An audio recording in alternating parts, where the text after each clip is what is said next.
All right, good morning, YouTube. So this time we are back with a deck that I'm very excited to bring you. This time we have Magnabeat.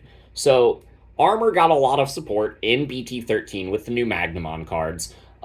However, the deck wasn't really able to succeed with Shine Greymon being everywhere, with Black War being in the format. There was a lot of things that kind of held this deck back. However, in the new set, we got the demo decks, we got the training boost, and we got this new Bukamon egg. So there's a lot of new tools that this deck has to play with. In addition, the format has kind of shifted more towards an OTK format, with decks like Bloomlord, Fenrir Luga, and War Greymon OTK existing. And Magnamon X Antibody is really good into all of those decks. So, if you guys like this kind of content, make sure you guys like and subscribe. Without further ado, we will go ahead and start, as always, with the Digitama. We have 4 copies of that new Bukamon that I was saying. This card can give your Digimon jamming, especially if you're rushing them at the early game before your opponent has anything really set up. Allowing your Vmons and your Ukomons to live security checks and allowing your Vmons to evolve into Magnas to get a follow-up check is really, really nice. So this is a fantastic egg and the one you want to be playing 4 of. For the 5th egg, it's a little bit subjective. You could play this Demi Vmon, you could play Wanyamon, that says if you have a tamer when attacking, you draw. You do need a 5th egg because you will go through all of your eggs. So this is one of those cards that you could play for that 5th egg slot. The important thing is that you do have 5. So we're going to go ahead and start with the promos that made this deck really good. So we have 4 copies of the new Davis. So what this does is it allows you to play a Vmon, but also if it rolls back around to the start of your main phase and this card is out and you have a free Digimon in play, you gain a memory. So this card is how you're starting your turn with a lot of memory. It plays a Vmon when you play it, so you're always going to have Vmons. This card is always going to be good. And it allows you to put out aggression and get memory at the start of your turn. This card is really fantastic. I am playing 3 copies of the new Linkin Park Tamer. I'm not going to say his name because I'm going to get it wrong. But what he does is whenever you play him, let me read this. Whenever you play him, you may move a level 3 or higher Digimon from the breeding area into the battle area. And then whenever a card is promoted from your raising area, you can tap him and gain a memory. So that's really fantastic in combination with Uko, in combination with your Vmons. You are essentially playing this and immediately tapping it, so it's only going to be 2 memory. This can allow your Vmon to come up with jamming and get a check with that. And then you can pop a blue boost, go into a Magna, get another check. This card allows you to put on a lot of aggression, and it just gives you value anytime you move cards out of the raising area. So these cards are providing you a lot of memory at the start of your turn. So that is it for the Tamers, actually. Going into the level 3 Digimon, we do play 4 copies of this new Ukomon. So whenever this card is moved from the breeding area to the battle area, you will gain a memory and you will hatch an egg. It does see itself move out. So if you're going second, your optimal turn 1 play is evolve this in the back, play Linkin Park, and then promote this guy, hatch an egg, gain a memory. You'll tap this, gain a memory, and then you have this with a Buka under it, so you can swing this with jamming, evolve it on top of your new egg, set up your play for next turn. It's really fantastic. So this card provides you a lot of aggression, and in this specific deck, I am choosing to play 4 because it's really strong. So we do have 4 copies of the new Promo Vmon. This card was made for armors. If it evolves into a 2-color Digimon once per turn, you can reduce that cost by 1. So this card plus a training boost equals free Magna. And then its when attacking effect says if you're 2 or more colors, when attacking, you can draw a card. So that's also really good. Refills your hand because you're playing so many rookies. You're playing a lot of Tamers. Playing a Davis gets 2 cards out of your hand, so you will need to refill it. And this card really helps you do that. And it makes your Magnamons really cheap. And it's really fantastic. So I really love this card. And this deck basically maximizes all of those new promos. The only one that I'm not playing 4 copies of is the Emo Tamer, and I feel like 4 is a little bit too much of that. But to round out the rest of the rookies, you do need more Vmons. I have 4 copies of the Jamming Vmon because this card has always comboed really well with the BT8 Magna.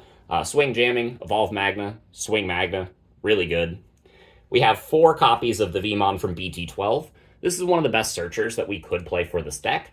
It adds a Tamer, well, specifically a Davis, and it adds a free Digimon, which is really fantastic for this deck. So You're not going to use its end of turn inheritable, but it is really fantastic at searching. I did want to include this card in the list. I have the ST9 Vmon here, the one from the Imperial Starter deck. If you do want to play a 13th Vmon, this is the one that I would consider.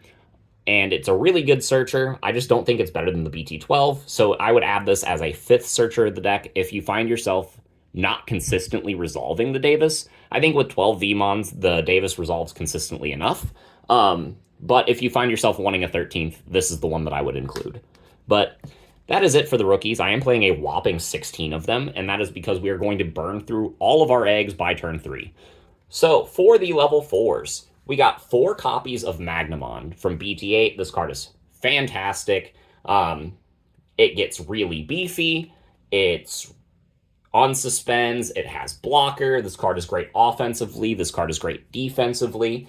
It's a little bit hard to kill because it does have that armor purge. This card is absolutely fantastic. And with all of the new cards that we got, like the Promo Vmon and the Blue Training Boost, this card got even better.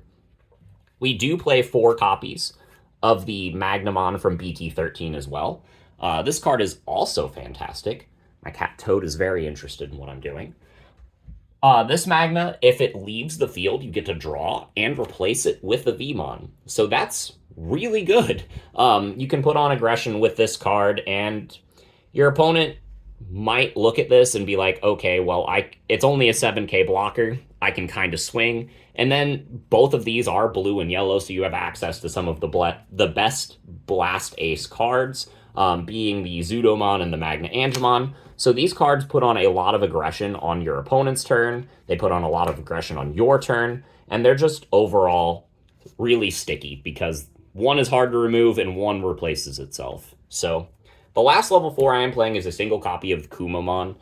If your opponent does have something with more sources, this card can help it get down to be less. So that way your Bukamon's eggs can trigger, and that's kind of nice. But we did want to put 1 hybrid in here because 2 memory to turn a Davis into a swing is pretty good. Not only that, but this card can evolve into the Zudomon, so that's really good as well. For the level 5s, I've hinted at it, but we do play a couple Ace Evos. I played 2 copies of the Zudo and 2 copies of the Magnamon. These cards are really fantastic. If you need to, you can slam them down for 4, get free removal. If you need to on your opponent's turn, you can Blast Evo these on your Magnamons and get insane value that way. And not only that, but because these are blue and yellow, they can both evolve into Magnamon X Antibody. So these are fantastic cards for the deck. They really add a lot of like mid-range to the deck because while your first push with your rookies will take like 3 to 4 of their security. And then they'll be like, oh, well, I need to answer this board state. And so then they push up prematurely. They start to answer your board state. And then on your following turn, you start to hatch your like last couple eggs. And then you put out one of these and just answer the body that they summoned. So it's really, really good. These cards are absolutely necessary for the deck. So for the level 6s, I am just playing 4 copies of Magnamon X Antibody. Goes on top of our aces, goes on Magnamon for 4. This card is really fantastic. It redirects everything into it, and if this card would die, then this card goes to your security, and then you're left with the ace cards under it, or a Magnamon under it, which you can block with. So it's really sticky. Like, if you put this on top of an ace, they're going to have to remove it twice if they want the overflow. And I really like that. Like, this is a really phenomenal card, especially in the advent of BT14, and it continues to get even better with BT16 support. So, for the last Digimon on the deck, I'm playing a single copy of Shine Greymon Ruin Mode. You could also choose to include Death X. This deck is very flexible. There is a lot of room for personalization.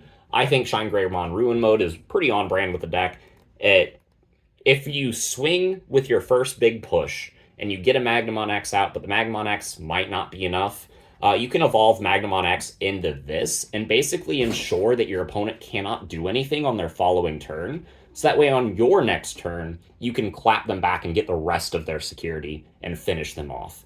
This is a really phenomenal card, this meta, And if you are playing yellow or purple or any decks that include those colors, you should probably consider including this card. So going into the options to close out the list, we got 3 copies of Mental Training. This card is a really phenomenal turn 1 play. Like I said, this card combined with the Magnamon is, or this card combined with the Promo Vmon is a free Magna. And it's one of those cards that, yes, there are a bunch of cards that aren't blue in this list, so you can whiff off of this. I still think it is important to include in the deck, but the reason for only 3 is 1 for space and 2 because you kind of can whiff on it. But you really need a good turn 1 play in this deck. And if you are going first, it's either this or the Davis or a Searcher Vmon. There are a couple of really good turn 1 plays in this deck, but I think that this is probably the best one if you are forced to go first. So the rest of the options, we got a single copy of Ice Wall because I'm only allowed to play 1. We have a single copy of Awakening of the Golden Knight, mostly for Shine Greymon. I don't really feel like you need more than 1 or 2 copies of this card for a deck like this, just because there are so many ways to go into Magnamon X. But this card does offer a lot of versatility. Like you can go Promo Vmon with the Buka under it, so it has jamming, swing, evolve into Magna, unsuspend, swing, Awakening, go into another Magna, unsuspend, swing. Like, there's a lot of versatility with this card, and this card can allow your Magna Windage Evolving effects to accumulate and get really insane numbers. So it is worth playing at least the 1 of. I just only had room for 1. I am playing a single copy of Fire Rocket. This is the same logic as Awakening of the Golden Knight. I just only had room for 1. This card is a lot better this format. Because, Magnas with extra security checks are really great and all. But this card's security effect deletes something that they have with Blocker. And AG in the Fenrir deck gives them Alliance and Blocker. So this card turns into a security bomb against Fenrir Luga. If the War Greymon gets Blocker because of a tie, this card is a security bomb against them. It's a really good card. Again, I just only had room for 1. And then we have some removal. We have 2 copies of Heaven's Judgment because this card is really insane in this deck. You consistently have a white, blue, and yellow Digimon in play, so that's minus 18k distributed how you want, and this is really fantastic. Not only that, but it's a really good security bomb because if Fenrir hits into this, they get minus 12, and as soon as their alliance ends, that means they're dead. In addition, like, War Greymon OTK isn't playing protection against DP reduction, so this card can actually put them into thresholds where Magnamon X can redirect it. So this is really fantastic, this format, and I really like it. And then the last card is a single copy of Rattlestar, because I think people have really overlooked this card leading up to this point, and this is the format for this card. If you see this against Bloomlord, or against Fenrir, or even against, like, some random decks like D-Brigade, this card will just kind of put them in their place.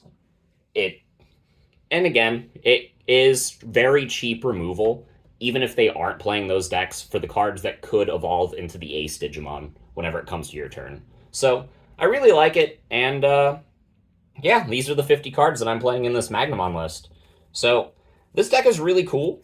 I think there's a lot going for it. But let me know what you guys think down in the comments below, and we will see you all in the next video. Bye, everyone.